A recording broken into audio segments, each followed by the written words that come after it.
everybody, welcome to the Brooklyn Knitfolk podcast. My name is Jaclyn. You can find me on Instagram and Ravelry as @Jaclyn Salem. I am most active on Instagram. I love posting pictures of the stuff I'm working on, little snapshots of New York City, etc., etc. So it would be wonderful if you want to follow me over there. Thank you so much for joining me today. I have a few projects to share with you that I have been working on, and I can't wait to show you my finished object. It's a big one. I've been working on it for forever. Jafar, come here. Yeah. It's been a while since you've been on the podcast. Come here. He's suspicious. He knew I was going to pick him up. Ugh. This is Jafar, one of my sweet babies. I have two. The other one's Mika. She's lurking around somewhere. Say hello, sweet baby. I don't think you're very happy about this. Anyway, so before I jumped into today's episode, there are a couple of bits of administrative things that I wanted to let you know about. Spring is almost, I wouldn't say almost upon us. It's been warm lately, but I am not going to be fooled by this warmer weather. I'm sure it's going to get colder before it gets warmer. But tourist season is happening in New York City soon enough, and I've been getting a lot of questions lately about recommendations that I have for where you should eat and where you should shop and yarn stores, etc., etc. And a long time ago, I made a Google map that has pins on it for all the places in New York City and Brooklyn that I love to visit, and lots of you have been asking me for this list and just been emailing me. So rather than just emailing me, I decided to make a thread on Ravelry in the Brooklyn Knitfolk podcast Ravelry group that will have a link to that map on there. So if you're visiting New York City and want recommendations on where to go, I have tons of them. And in addition to that, lots of you, I'm sure if you're visiting, are interested in seeing shows, like Broadway shows, and I do have a discount code for you. One of my friends is obsessed with seeing shows, and she is working for this app called Today Ticks. And if you haven't heard of Today Ticks, I'll link that also in the same place that I put the Google Maps map for you guys. If you haven't used Today Ticks, it's a really great app to get very inexpensive tickets to go see shows. And there's a coupon code I can give you too. I mean, I'm not affiliated with Today Ticks, but she works for them and she gave me a coupon code to give you guys if you want. I think it's like $10 off your first show with Today Ticks app, and it's amazing. I've used the Today Ticks app before through my friend who loves seeing shows, so I would highly recommend it. It's a wonderful experience. So, and like I said, make shows a lot more inexpensive for those of you who want to see them. So I think that's all I wanted to say about that. Look for it in the Ravelry group. You can find all the links for that there. So we're at the end of January almost, about to begin a new month. January is always such a strange month for me. There's lots of making plans and making goals, and it just starts off bright and shiny, but then it's cold outside and it's darker, but it's been progressively getting lighter and lighter outside, although you can't really tell. I'm sure the lighting's a little bit dramatic right now because I'm filming later in the day, but it is staying lighter out longer, which I'm so happy about. I leave work and there's a little glimmer of light every day. It's been so magical, but there's just this reflection that I've been having that I thought I would share with you. For those of you who've been watching the podcast for some time, you know that sometimes I have these flashes of inspiration about life, and that I just feel like it would be useful to share with other people. So there's this yoga teacher that I had. Her name is Sarah Clark. She's the best yoga teacher I've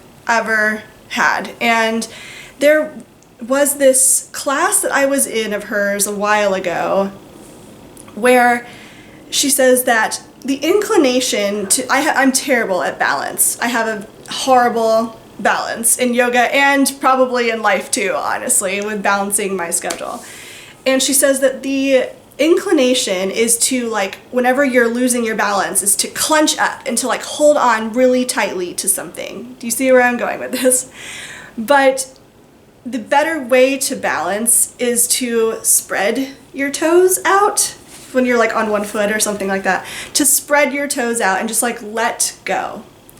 And recently, this is something she taught me a long time ago, and I haven't been going to yoga for a long time now because I love cycling. But recently, I just have been thinking about this a lot, that whenever I'm feeling particularly stressed out or like things are outside of my control, it's my natural inclination to like grip on tighter, try to control it more, to like get a handle on it. When really the better way to achieve the balance is to like be flexible, spread out my toes.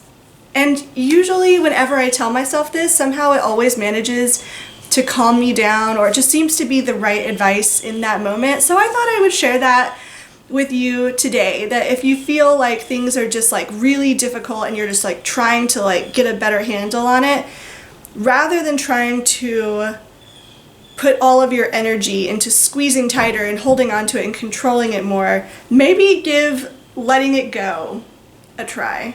I don't know if I'm making a whole lot of sense, but it's just something that I've been thinking about lately whenever I find myself trying to, when I'm too stressed out about things, or I don't know, just flex my toes, be light, be flexible. And it really does seem to do the trick a lot of the time, to be more go with the flow. Anyway, hope that was useful for you. All right, finished objects. It is a big one. It's not completely finished because I haven't woven in the ends yet. I literally just finished the bind off like 30 minutes ago. I was waiting to, that's why I'm filming so late today, is because I refused to film this podcast when I was so close to being finished with it, with the bind off. But it is an I-cord bind off, so it did take some time for over 550 stitches at the end. This thing is a beast. It is huge. This is the What the Fade shawl designed by Andrea Mowry. It's giant. It's like if I am standing up and holding it up to my chin, the tip of the triangle point goes past my knees, people. It is huge. This is definitely going to replace the dotted rays by Stephen West. It's a great shawl pattern, but it's the one I currently have in my office to be kind of like my schlanket shawl, like my blanket shawl. This is definitely going to replace that. I am so in love with how this turned out. I just could not be more pleased with the finished result. It was a long work in progress though. 6 skeins of yarn, and I weighed all of the cakes that I have left over, and I only have, combined with all 6 skeins, I have about a skein and 20 grams-ish left for all 6 skeins. So it uses the better part of 5 skeins of yarn in total with 6 different colors. It has a brioche section. It's a triangle shaped shawl, in case you can see that. It has a brioche section and then flows into a garter section. Honestly, I'm not exactly sure how she could have made, this was originally a mystery knit along. It was like the mystery fade along or something like that. I have not a clue how she managed to turn this into a mystery knit along, because really there's only 2 sections. There's like I said, the brioche section and then the garter section. But either way, I didn't knit this as the mystery. I just knit it after seeing my friend Stacy, who is Stress Knits. Her yarn is gorgeous and comprises half of the yarn in this shawl. After seeing hers, I just knew I had to make one for myself, and I just, it's so squishy and lovely. The brioche is just like a hug around your neck. Let's see if I can get closer.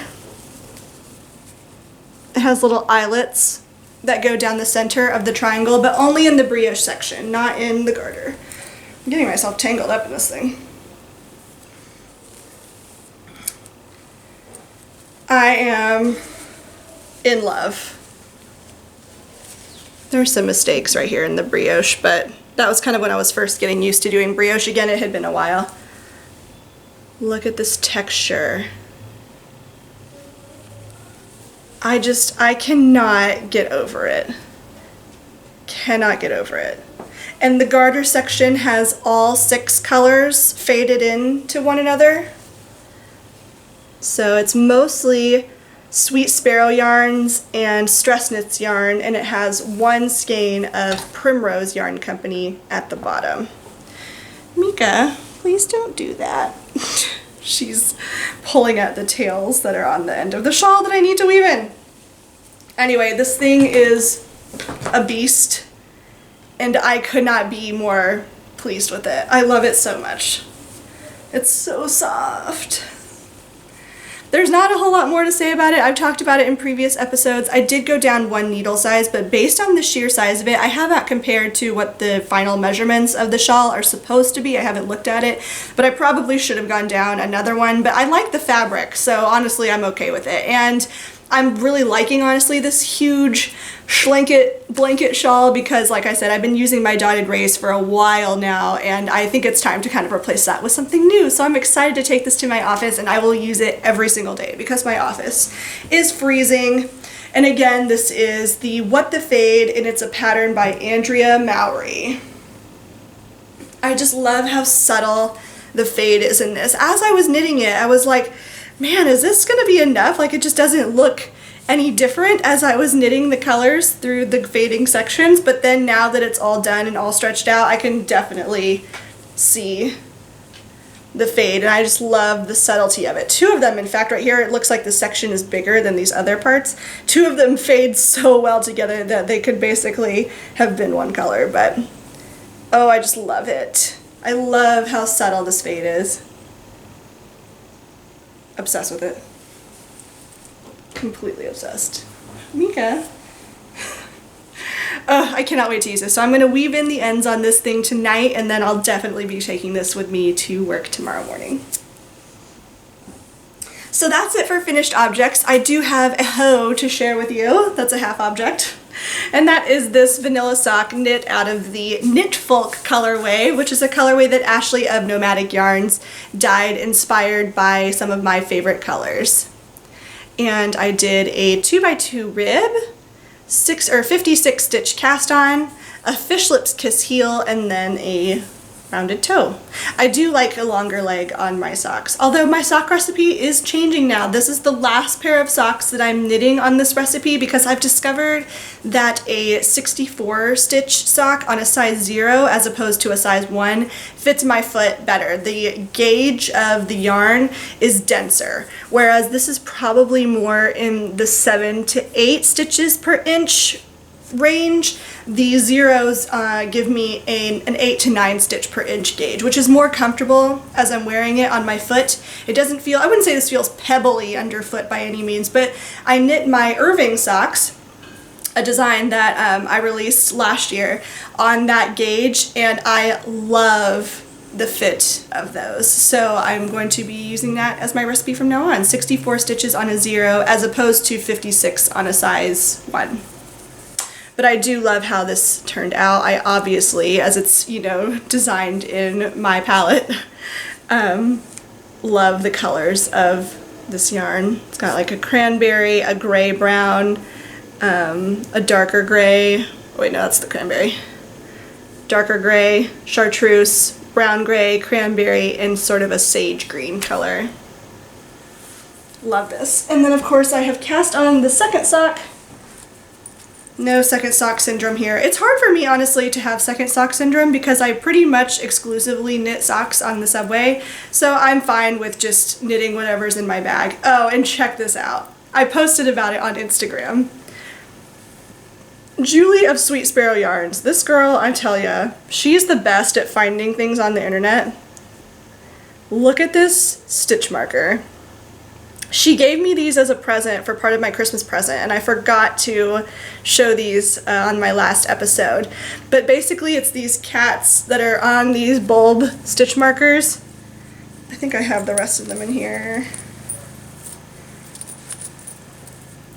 Yeah.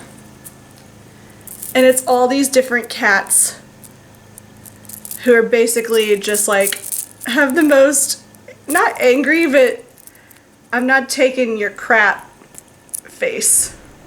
That orange one in particular just cracks me up. Sorry about my nails, they're gross. Not gross, they're just not painted nicely. But yeah, I love these stitch markers, and they're the best. If you're interested in purchasing them, on my Instagram, on the picture I posted, it has the Etsy shop in the comments where I got them, or where Julie got them for me. And that's living in this project bag made for me by Hannah Lisa, who has the Hannah on the Road podcast. And she has the Hannah Lisa Heifer Camp project bags. And I love this bag. This one's almost always in rotation. Has a nice pocket right here and a D-ring on a clip. Get that out here. I mean, you guys basically know what a D-ring with a clip looks like. But this would be great for like color work, you know, so you can stream the two threads through. But yeah, a nice little sock-sized project bag, and I love that green. I love green. You guys know this. Alright, the next project I'm going to show you is update on my Clark mittens. So I designed the Clark socks last year and decided that I wanted to adapt them into mittens because not everybody likes knitting socks, and so I want other people to be able to take in on the Clark fun and knit mittens. So I had this one finished minus the rest of the thumb. And then this one needs one more repeat. Oh, I know what that is. I'm very excited about this. 1 second. Okay, I'm back. Sorry about that. But I will show you what I got later on because it is relevant. Anyway, Clark mittens. Finished with the one minus the thumb. And then I have one more repeat left to go on the left mitten before I do the decreasing for the top, and of course the thumb on this one. I'm so pleased with how they are turning out. This is Tuscan Knits yarn in the Wickwood colorway, and this is on her Cabin DK base, and it is so scrumptiously soft. It is a cloud. And look at this beautiful stitch definition. Incredible. It's so, so, so soft. I'm knitting mine on a size 3. But will just depend on your gauge for what needles to use. So those are the Clark mittens. Excited about that. Those are almost finished, and then I can get some photography for them and start wearing them because as though it's warm this weekend, it's been quite cold lately. So I'll be excited to have some new mittens to wear and then write up that pattern and get it uploaded to Ravelry. The last work in progress I want to show you is living in my Sweet Sparrow Yarns project bag. And I was so excited about this yarn when I showed it, the Finalgarn, the Norwegian yarn that I bought at Vogue Knitting Live, that I could not resist casting on. The mitten. This mitten is The Secret by Julie Hamilton. Look at this cuff. How adorable is that? 2 rows of hearts. This little design in the center there. This little filigree leaf pattern. And then this is where we have kind of like a branch and the bird. I didn't realize this until later, and I'm not giving anything away because the pattern is free, so anybody can download this pattern. But all of the detail on the bird is done with duplicate stitch, which is fine, but it's just not, it's not what I thought it was gonna be, but it's okay. So I'm gonna be doing duplicate stitch for the details of the bird.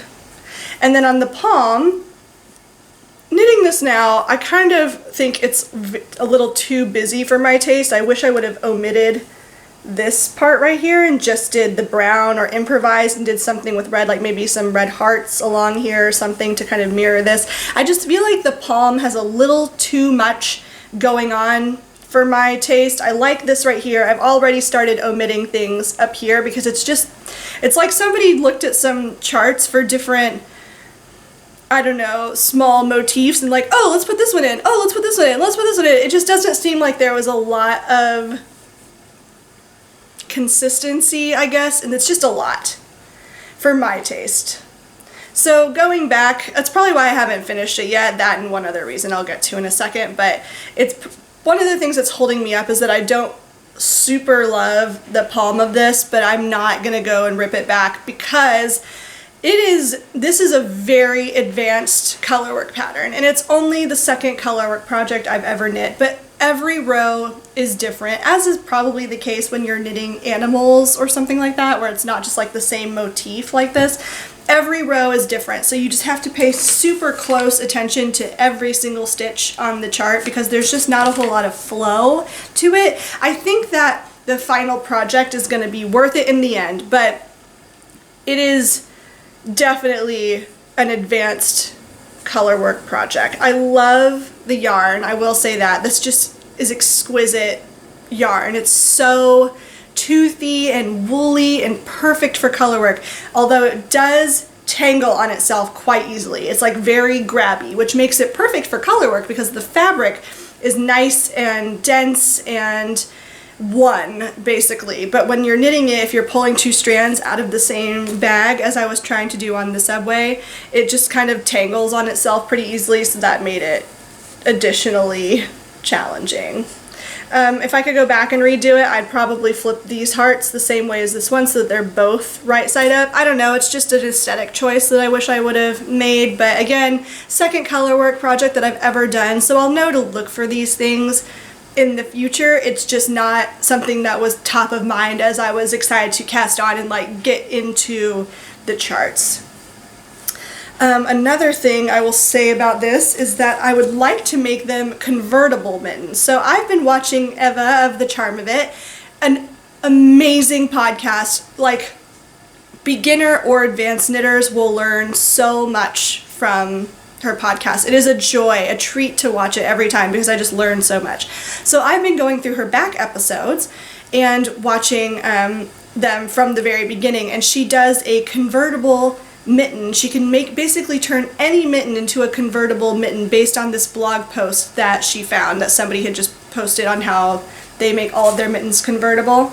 And she also, she meaning Eva, did a tutorial on this technique. So I'm definitely going to do that for here, or for this mitten here, but it's been holding me up because I didn't know exactly where I wanted the convertibleness to start. So I just kind of stopped knitting until I could figure out where, because I need to do something like knitting a piece of waste yarn in before I can continue on with the mitten. And I think now I'm at the point where I would want it to be convertible.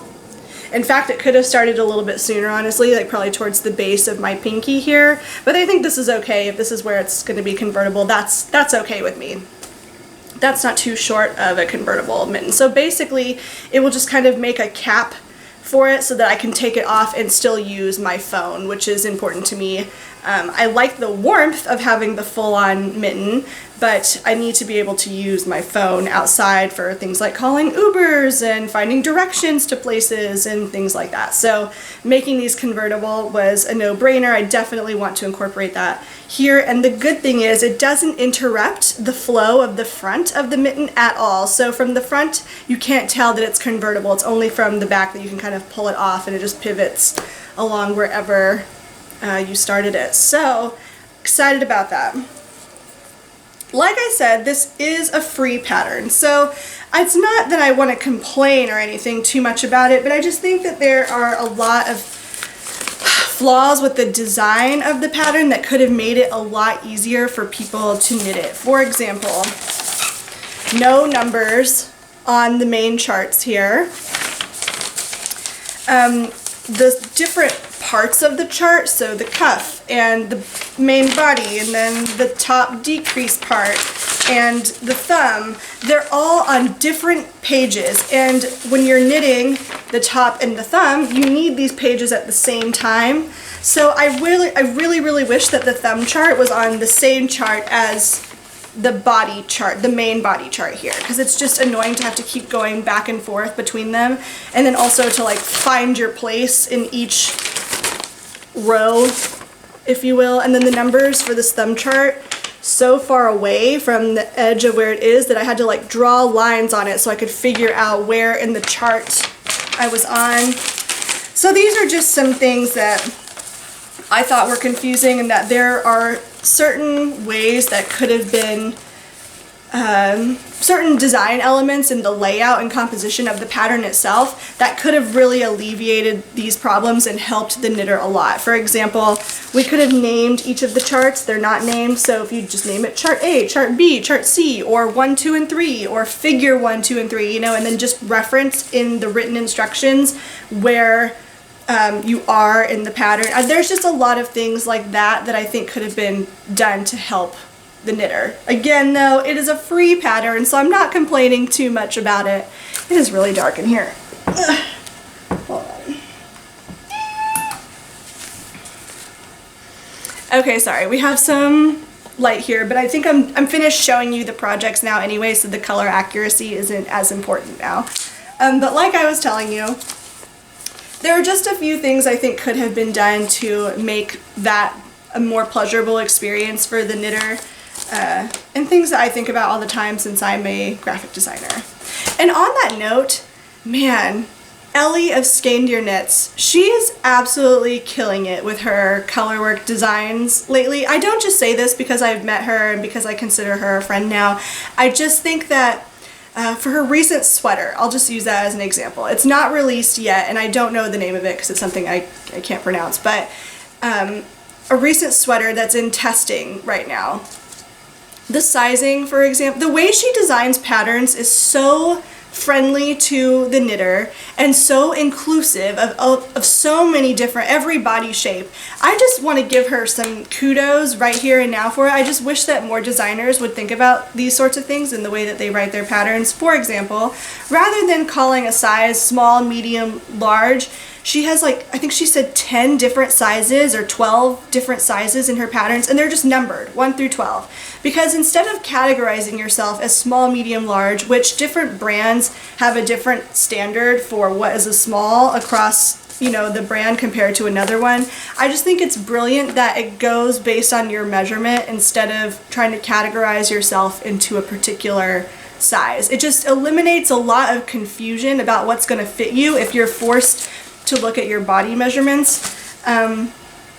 She does things like increasing, like how you can either do waist shaping or not do waist shaping in your sweaters if you want a boxier effect or a more fitted effect. I just think that things like that are pretty easy for a designer to include in a pattern are so nice because it just takes out the mystery about knitting for your body type and gives people more confidence to knit things for themselves rather than finding something that they think will work for them. So basically it kind of gives you the confidence to turn any knitting pattern into something that you can use for your body, but not in such a way that you have to like figure it all out for yourself if you're not if your brain doesn't exactly work that way, and some people's it doesn't. So I just really want to say, Ellie, if you're watching this, I think that that's an amazing thing that you're doing by giving people these options for how to incorporate certain things like from column A, column B, column C to make a knitted item that will work for the knitter. I just think that that's brilliant, and I would love to see more of that with sweaters in the future. So,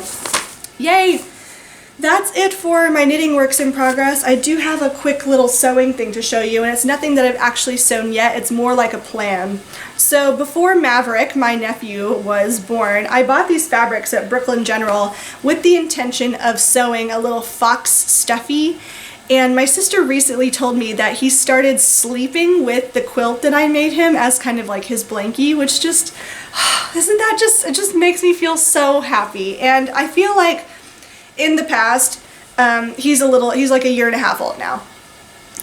A stuffy or a little, you know, stuffed animal or a baby or something like that he's not old enough really to be attached to certain things. So now that he's a little bit older, I think it's the time to go ahead and sew up this fox stuffy that I have in mind. I can't find a pattern that I like, so I think I'm just going to improvise, take heavy notes, and design up a sewing pattern for this because I just have such a strong vision in my head of what I want to make, and nothing that I can find online is going to suit that. But I'm not even sure if I'm going to use all of these fabrics. I just have it in my head that I want to make a fox stuffy that definitely has a tail, and I think I want the fox to be wearing a vest of some sort, but we'll see. But I have this kind of brown one here.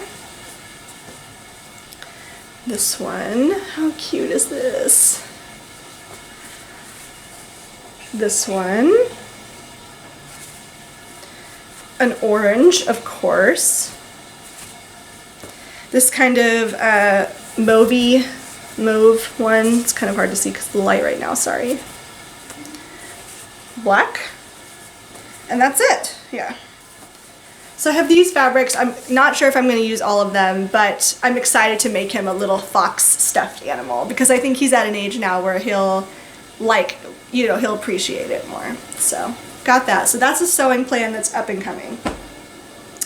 And I have no stash acquisitions this week. Like I said in the last episode, I knit through so much of my stash last year, so I'm okay with the things I have accumulated since Rhinebeck.